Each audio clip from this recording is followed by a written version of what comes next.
Primero que todo, nuestro conversatorio Tierras, Paz y Decisiones, quisimos traer una frase para conectarnos un poco con esas historias que nos van a contar nuestros dos personajes a quienes luego ya les voy a presentar. Y dice de la siguiente manera: el derecho a la tierra y el territorio puede significar la diferencia entre la pobreza y generar ingresos, entre padecer diferencia entre la pobreza y generar ingresos, entre padecer el hambre y estar saciado. Este derecho, también llamado derecho de tenencia de la tierra, puede cambiar la vida de las personas. Estamos muy felices de estar acompañando este quinto Foro Mundial de Datos y por eso traemos hoy a este conversatorio, que además es el primero, el tema de tierras y territorio. Para esta conversación tenemos la compañía de Alejandra Vega y de Enrique Aires Sánchez. A mí me gustaría que dejáramos el primer slide, porque aquí ya les estamos planteando mucho de lo que es nuestro conversatorio. En el primer slide quizás quiero detenerme mientras le presento a todos ustedes a nuestros invitados. Se me encanta. Además que esta fotografía es muy bella. Esta mujer es de San Juan del Cesar y por eso la quisimos traer hoy acá a nuestro conversatorio. Alejandra Vega, bienvenida. Alejandra Vega es abogada de la Universidad Libre, especialista en Derecho Procesal de la Universidad Nacional de Colombia, especialista en Derechos Humanos de la Escuela Superior de Administración Pública, tiene un diploma y título de la Universidad de Chile en procesos de democratización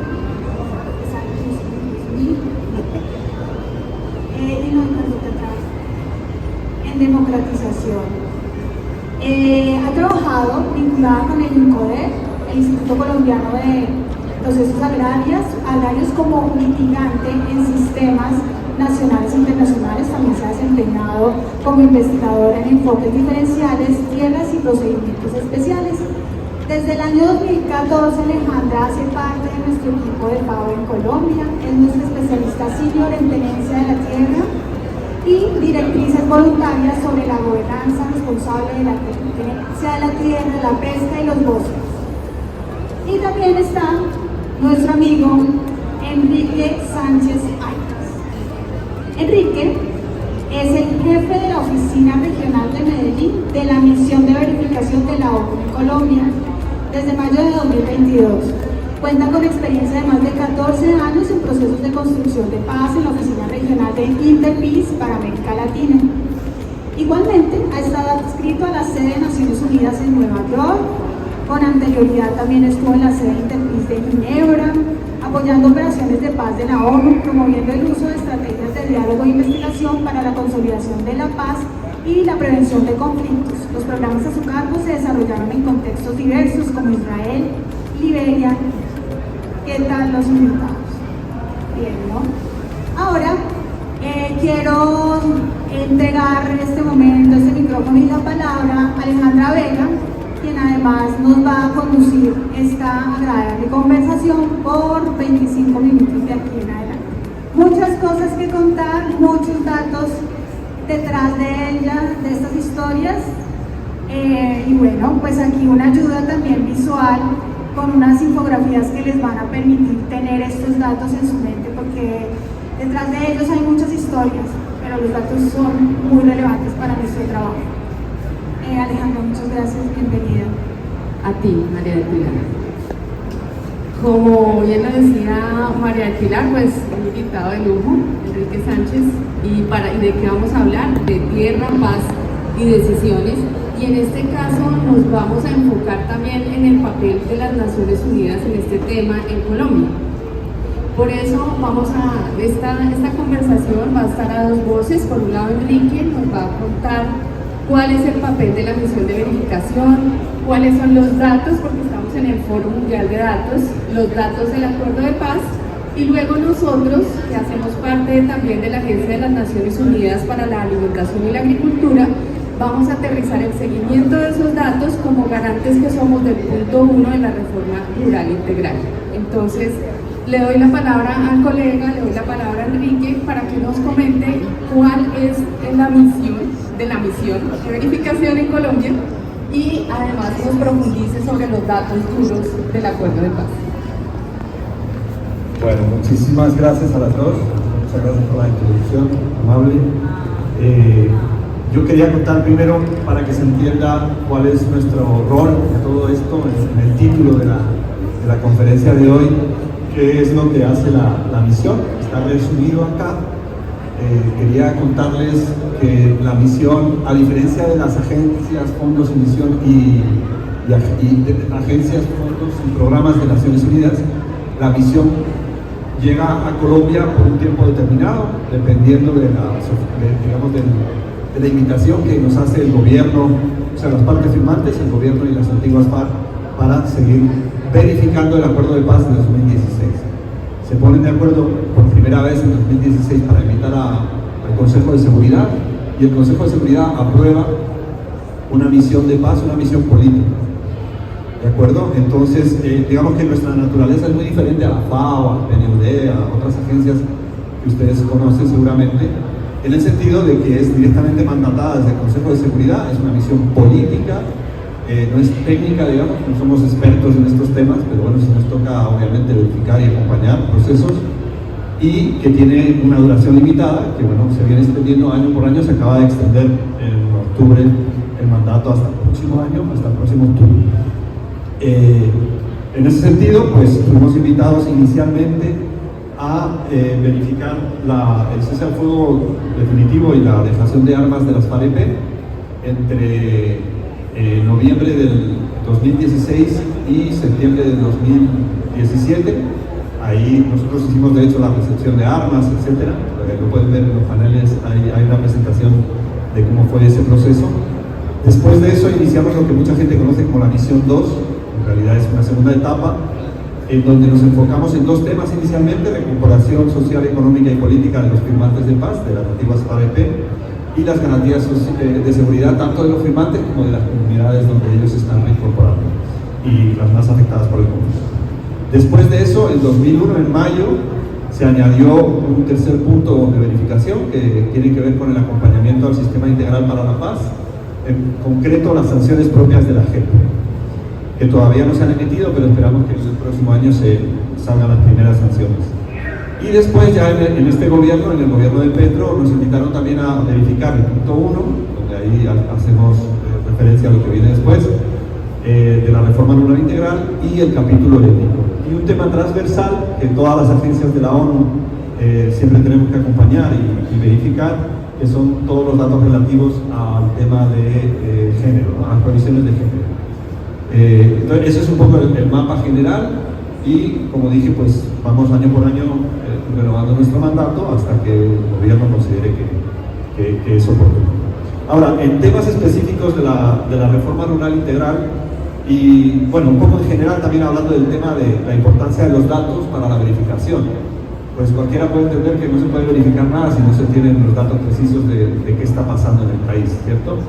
Entonces nosotros dependemos para ello de información precisa, actualizada y muy desagregada de todos estos ámbitos que se han mencionado, y en particular para la reforma rural integral, pues hay unos compromisos que se hicieron en el acuerdo de paz que requieren una medición muy concreta, ¿no? De datos numéricos muy precisos, aunque no todos los datos que manejamos en la misión son numéricos, obviamente.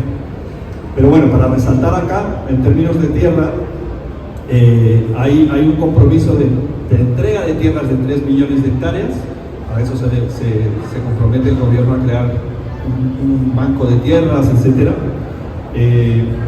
La formalización, hay que distinguir de la entrega pues se le entrega a un campesino que no tiene tierra, se le entrega un nuevo lote, un predio. Sin embargo, la formalización son ya predios que están en uso, en utilización por los campesinos, pero de los cuales no tienen el título. Eso lo puede explicar seguro Alejandra mucho mejor que yo. Para eso los compromisos son de 7 millones, y ahora explicaremos, ahí está lo que se ha ido avanzando. Pero también hay compromisos de erradicación de la pobreza extrema en el país, la reducción a la mitad de la pobreza rural y la focalización de inversiones en 170 municipios que se llaman los municipios PDL, que luego además fueron ampliados más allá del acuerdo de paz por el gobierno anterior a también las zonas SOMAC, que son las zonas de mayor afectación por el conflicto. Respecto a los datos sobre estos temas que van a ver acá, decirles que al inicio la calidad de los datos no era muy buena, no había una línea base muy clara al respecto, y de hecho la propia Procuraduría ha estado insistiendo en la importancia de mejorar la calidad de los datos.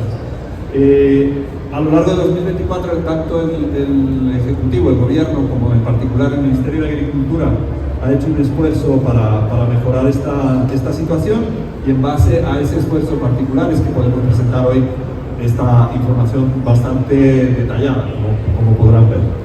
Entonces, ahí hemos encontrado que se han formalizado 2.9 millones de hectáreas, que sería un 42% de avance, lo cual es bastante positivo. Recordemos que hay diferentes cronogramas para el acuerdo de paz, pero bueno, en general se considera que en unos 15 años debería estar cumplido el acuerdo de paz. Estamos en el año 8, vamos a cumplirlo ahora en noviembre, entonces quedarían otros 7 años, así que bueno, un avance del 42% creo que no es tan negativo. Como pueden ver ahí, el 38% ha sido atribuible a este gobierno. Este gobierno le ha dado una importancia muy preponderante a la reforma rural integral y a la entrega de tierras a los campesinos pobres, y se está avanzando. En el otro compromiso de los 3 millones de entrega de tierras nuevas, vemos que el avance es un poco menos halagüeño, aunque este gobierno de nuevo ha hecho la mayoría de las adjudicaciones de tierra, y estaríamos en 129.000 hectáreas, que sería solo un 3% del compromiso, ¿cierto? Entonces ahí todavía queda mucho trabajo por hacer. Y respecto a este tema, pues también comentar que hay todavía, digamos, retos en cuanto a la información desagregada de género. No se puede determinar muy bien cuál es la tierra que está en manos de mujeres, y pues es necesario hacer ese análisis, obviamente, para asegurarnos de que todas estas reformas y avances pues logran avanzar en la equidad de género. Así que, bueno, por ahora lo voy a dejar ahí. Luego hay otros temas de reforma rural integral que también me gustaría comentar, específicamente en el tema que hoy nos convoca, que es el tema de datos.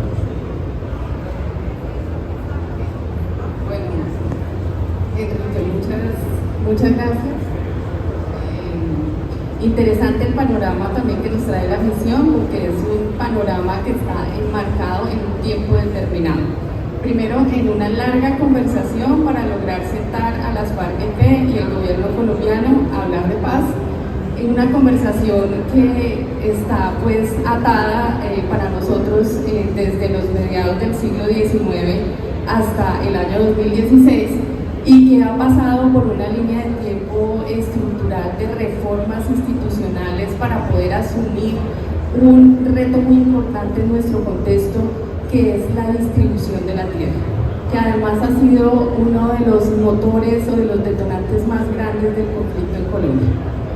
El hecho de una concentración extrema, un fraccionamiento antieconómico de la propiedad que está de la mano, siempre está nutriendo nuestros conflictos sociales, y siempre es la bomba de tiempo que está ahí puesta para detonar el siguiente conflicto. Por eso el punto 1 es tan importante. Nosotros, con los colegas del PNUD y con la Vía Campesina, la FAO es uno de los acompañantes del cumplimiento del punto 1 del Acuerdo de Paz, en que se refiere a la reforma rural integral. Pero como bien lo recordaba Enrique, pues este es el Foro Mundial de Datos, entonces tenemos que hablar de datos. Y en este caso, entonces, bien lo dice él, el DANE, por ejemplo, estuvo rastreando qué titulares son hombres, qué titulares son mujeres, y encuentra que las titularidades del predio por único propietario, para el caso de hombres es del 63.7% y el de las mujeres apenas el 36.3%. Ya cuando nos centramos en la distribución de predios, entonces nosotros acá, dependiendo de los tamaños de los predios, este es un estudio muy reciente que ha hecho el IGAD, que se llama Tierra Fragmentada, en la que los minifundios, se está hablando de minifundios entre 3 y 10 hectáreas, minifundios entendidos también que pueden servir no solamente para la ocupación de casas de recreo, sino para la producción alimentaria e incluso en la asociatividad para una producción mucho más allá de la producción alimentaria, y en otros denominados como pequeña propiedad de 10 a 20 hectáreas. Esas diferencias porcentuales son más o menos de un 2.7%, como les digo, son los datos que trae el IGAD en su última publicación. Dentro de los mecanismos que establece el acuerdo, de los que nos hablaba Enrique, de esos mecanismos mediante los cuales se va a mejorar la distribución de tierras en Colombia, estuvo la constitución del Fondo de Tierras, como también echar a andar el Plan Nacional de Formalización. Como lo decía Enrique, la formalización es sobre la gente que está en la tierra y se le formaliza su relacionamiento con la tierra, diferente a los mecanismos de distribución de tierras que han sido muy impulsados por este gobierno a través de la compra de tierras. Y históricamente en el país también ha habido una política de ubicación de territorios baldíos, es decir, de territorios de la nación que tenían antes, la ley antes decía que ocupación previa, ahora eso ha ido cambiando, digamos, con los años, los tiempos de ocupación, pero son otra forma también de distribución y formalización de tierras. En este caso, en el Fondo de Tierras hay un 62.3% de tierra destinada para población campesina, un 37% para población indígena y menos del 1% para población afrodescendiente, que es más o menos como se va viendo, cómo se va conformando ese Fondo de Tierras. Ese Fondo de Tierras además está conformado por tierra pública, privada, el Fondo Nacional Agrario, vienen también de otros fondos, lo que incautan la Fiscalía a través del Fisco, lo que llega por las fuentes de restitución, lo que ofrecieron los grupos paramilitares en los procesos de justicia y paz. Esa es son de las múltiples fuentes que tiene ese Fondo de Tierras. Hay una cifra que además se ha ido moviendo hacia arriba a pesar de todos los esfuerzos, que es la del Gini, el Gini es una forma de medir la desigualdad, pero en este caso es el Gini asociado a la tierra, porque también el Gini se asocia a la pobreza multidimensional, pero en este caso es el Gini asociado a la tierra. Esta es una cifra de 2019 de la Unidad de Planificación Rural Agropecuaria que demuestra que en ese momento estábamos en un 0.86% de Gini. Entre más nos acercamos al 1, más desiguales somos en la distribución. Y esta cifra además se contrapone a la del fraccionamiento antieconómico de la propiedad, en el que la misma UNPRA para ese año hace un corte del 10% de propietarios que tienen un 0.0059%. O sea, estaríamos muy por debajo incluso de lo que son de las 3 a las 10 hectáreas. Estaríamos muy por debajo de ahí. Ya en el último informe que hace el IGAD al Congreso sobre el cumplimiento del acuerdo de paz, de ahí sacamos esa cifra, nos hablan de los avances del catastro multipropósito, que es otro de los mecanismos que están incluidos en el punto 1, que es el de ordenar el territorio, por eso los mecanismos de ordenamiento, y saber quién está ahí también. Y una de las fuentes, además de financiación, es el catastro a través de los impuestos. Y la distribución de eso es lo que lo puede hacer, digamos, mucho más interesante y atractivo para los territorios.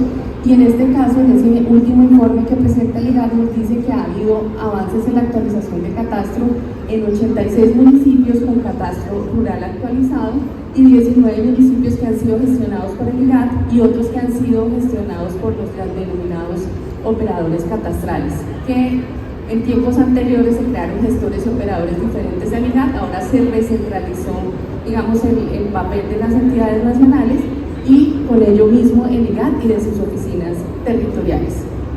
Y una cifra de la que nosotros no podemos ser ajenos, porque somos la Agencia de las Naciones Unidas para la Alimentación y la Agricultura, y es justamente la producción alimentaria. El 95% de nuestros alimentos se producen en la tierra. Para todo comienza, y como nosotros somos del área de tenencia de la tierra, todo comienza con la tierra, el suelo y el agua. No solamente porque ahí se hace la producción, sino porque ahí es donde la gente nace, produce y reproduce su cultura, sus lazos familiares y sus lazos sociales. Y la informalidad de tenencia de la tierra, el índice de informalidad que se calcula a partir también de las cifras de la UNPRA y los indicadores que la UNPRA ha venido desarrollando.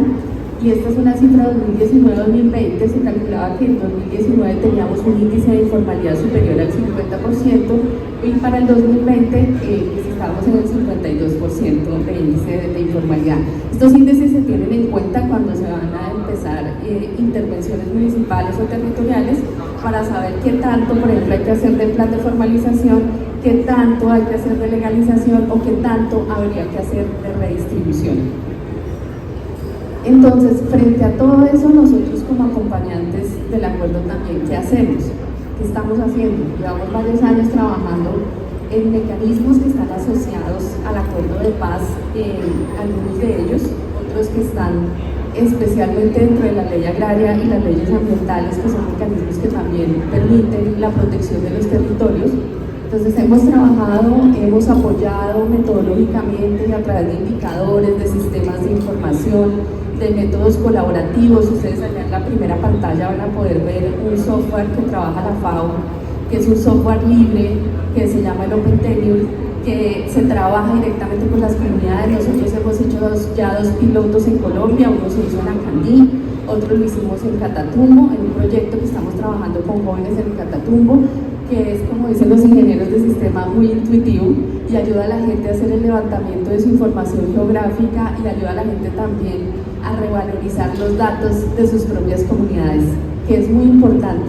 Los datos son importantes, pero también es importante saber cómo llegamos al dato, qué está detrás del dato, quién está detrás del dato, por qué el dato es legítimo, porque la gente considera también que el dato es legítimo, no solamente que lo saca una entidad, una inteligencia artificial, sino que la gente sabe cómo está su territorio y eso hace que el dato sea legítimo, porque además ellos también se apropian de sus datos.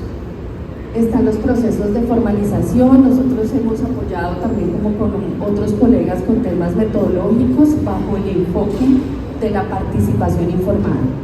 Que la gente sepa cuando llegan a este tipo de procesos qué tipo de derechos tiene, cómo puede participar, si quiere participar o no quiere participar, porque eso es parte también de la voluntariedad. En materia de catastro, nosotros hemos trabajado durante varios años en cooperación sur-sur y cooperación triangular con Brasil, muy especialmente en este lado de América Latina, especialmente en los métodos colaborativos que ahora, con este gobierno y el Plan Nacional de Desarrollo 2022-2026, quedaron muy institucionalizados, que son los métodos colaborativos y que están muy relacionados con lo que les estaba diciendo, con la legitimidad del dato. Cómo hacemos el levantamiento del dato, cómo hacemos el mantenimiento en el tiempo de estos datos y cómo hacemos que para la gente ese dato sea legítimo y sea el dato que es. Eso lo hemos trabajado a través de métodos colaborativos. Y últimamente, creo que como desde octubre del año 2022, venimos trabajando fuertemente con el Ministerio de Justicia y el Derecho de uno de los mecanismos que nos trae el acuerdo de paz, que está relacionado con el saneamiento también del territorio, que no solamente son los procedimientos administrativos agrarios, sino que es la justicia agraria y rural. Y venimos trabajando con el Ministerio de Justicia desde octubre del año 2022 y todo lo que fueron los debates en el Congreso para lograr sacar no solamente la reforma constitucional, muy embarcada también en los compromisos internacionales de Colombia, por un lado, con el reconocimiento del campesinado como sujeto de especial protección y la modificación del artículo 64 de la Constitución de Colombia, sino también con la integración de la justicia agraria y rural a nuestro ordenamiento nacional. Hemos trabajado con el Ministerio de Justicia y con otros ministerios en América Latina y en Centroamérica, viendo cómo es que se ha echado a andar la jurisdicción rural en Centroamérica, especialmente en Costa Rica, qué ha pasado en México, cómo es la justicia itinerante para las mujeres rurales en México, cómo se mueve también el tema ejidal en México, que sirve para el ordenamiento de la propiedad rural en Colombia. Este es el mapa, digamos, de intervenciones. Son territorios PEDER, los que ven en azules pues son otros territorios en los que hemos trabajado temas de formalización, apoyo en temas de catastro, apoyo en temas de participación, metodológicamente en una metodología participativa sobre tenencia de la tierra que venimos probando con jóvenes rurales. Lo hicimos primero en Boyacá, hoy día lo hacemos en el Catatumbo y tiene que ver con hacer la apuesta porque los jóvenes rurales permanezcan en los territorios y permanezcan en los territorios porque quieren, porque tienen oportunidades, no porque les toca. Ni todos tienen por qué integrar, digamos, las fuerzas de actores armados ilegales ni legales, sino tienen que tener otras posibilidades. en los territorios, y para eso nos hemos juntado con centros de pensamiento, con ellos mismos. Ustedes van a ver proyectadas en una de estas pantallas unas expresiones artísticas que ellos han tenido en los lugares que resignifican para poderse reunir colectivamente y no tenerse que esconder en un territorio tan complejo como el Catatumbo. Y entonces ya por eso la apuesta del proyecto ha sido el reconocimiento de esos lugares comunes para que haya titulación de esos equipamientos comunes que son escuelas, que son lugares de reunión, y que los jóvenes rurales tengan donde conversar y que no sean escondidos en las casas. Y el índice que nos dio de una de las encuestas que nosotros aplicamos fue que el 60% de ellos no quería permanecer en el territorio y que el 52% por miedo se reúne solo en las casas. Es resignificar los espacios comunes y habitar el territorio, y el territorio se habita por la gente. Acá algunas de las publicaciones que nosotros hemos producido desde el 2014 hasta nuestros días. Un corte de restitución de tierras, que es el primero que se ve a la izquierda para mí, que hicimos en 2021 con la Procuraduría General de la Nación. Analizamos sentencias de restitución, nosotros estuvimos haciendo apoyo a restitución, a caracterizaciones étnicas, indicadores de mujeres, lecciones aprendidas en el ordenamiento social de la propiedad, concentración y estabilización de tierras. Hicimos una evaluación de medio término de zonas de reserva campesina en el marco del cumplimiento del acuerdo mientras estaba la conversación, porque fue uno de los acuerdos intermedios que tuvo el gobierno santo con las comunidades campesinas, y por eso hicimos ese acuerdo, esa evaluación de medio término, resaltando lo que servía y lo que sirve en las zonas de reserva campesina que están dentro del acuerdo del punto 1 específicamente para la contención de la frontera agraria, y el último, que es el de las variables sociales, que es las metodologías de acercamiento para levantamiento de las pruebas para los jueces agrarios.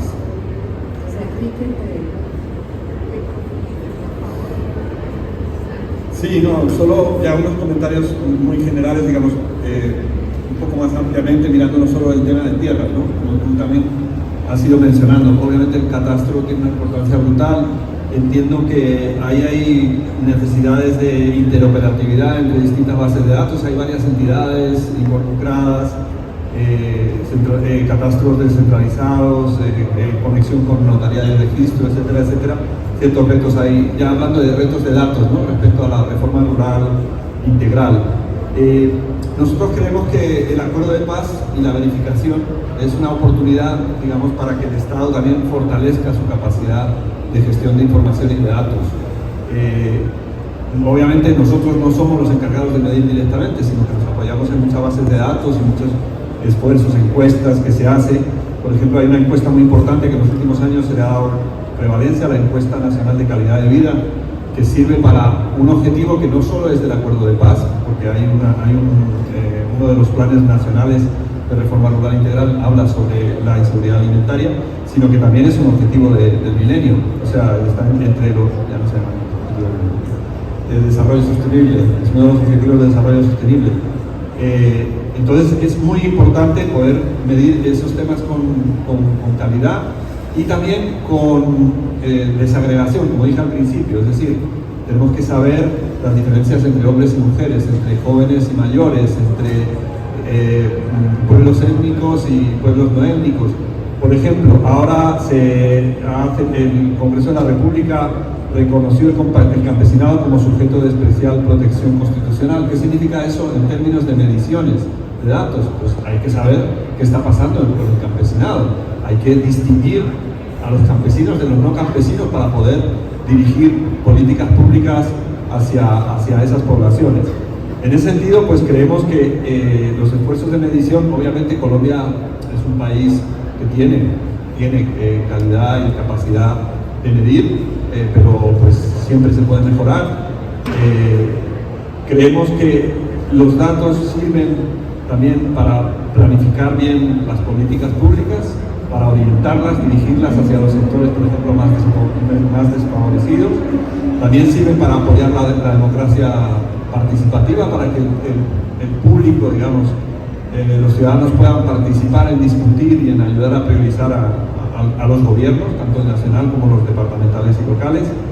Y también, pues obviamente, de nuestro interés aquí como agencias de la ONU, pues les sirve para reportar respecto a sus compromisos compromisos internacionales en temas de reforma rural integral y desarrollo rural, como también en otros temas, ¿no? muy importantes. Y nada más, yo lo dejaría ahí y decir que de nuestro interés como Naciones Unidas creo que es seguir colaborando. Obviamente las agencias técnicas como la FAO y muchas otras pues tienen un expertise muy largo a lo ancho de este continente y mucho más allá, y nosotros pues en lo posible tratamos también de servir de puente cuando vemos falencias en temas del acuerdo de paz para que pues poder aportar esa credibilidad y esa capacidad que tienen otras agencias en estos temas, y lo seguiremos haciendo y esperamos que sigamos avanzando en esa línea. Gracias.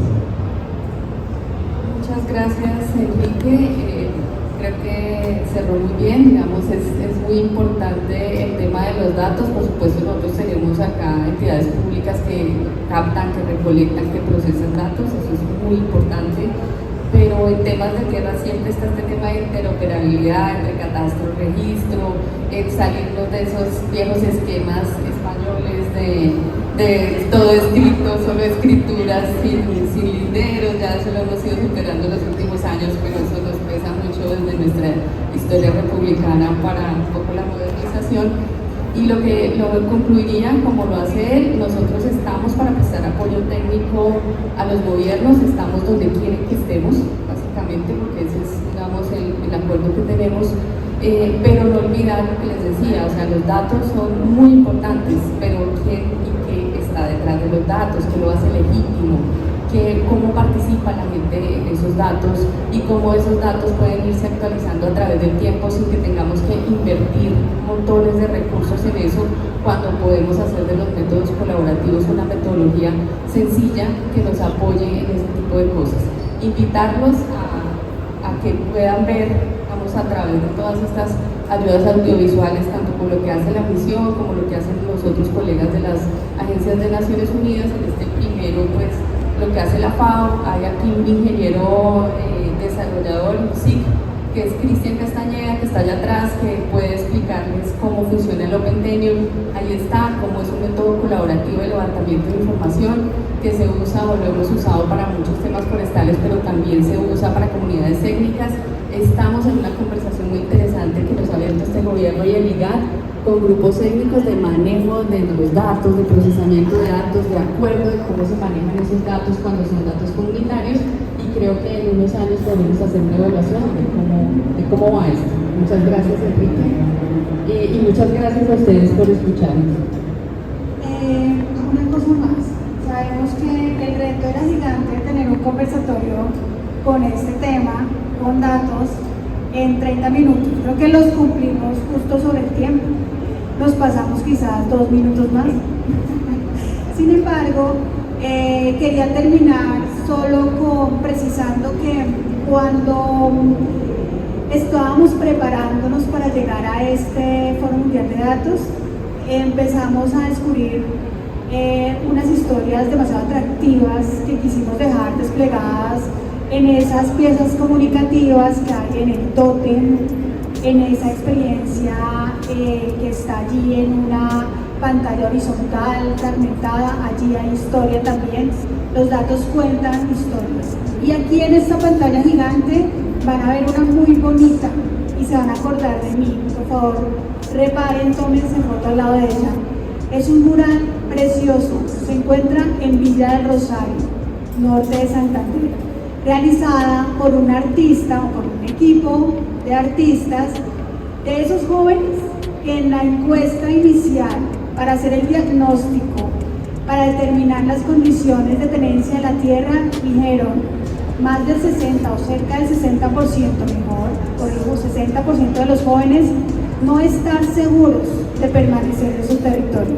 Pero esos jóvenes, a través de ese arte, han logrado que nosotros, con ese dato, lleguemos a contar historias mucho más poderosas. ¿Ven? Esos son los datos combinados con las historias. Tengo acá en mis manos un separador de hojitas de libro, tiene todas nuestras publicaciones y un código QR para que puedan descargarlas y compartirlas. Ya se las voy a compartir. A ustedes, muchas gracias por estar aquí. Muy afortunados de haber compartido este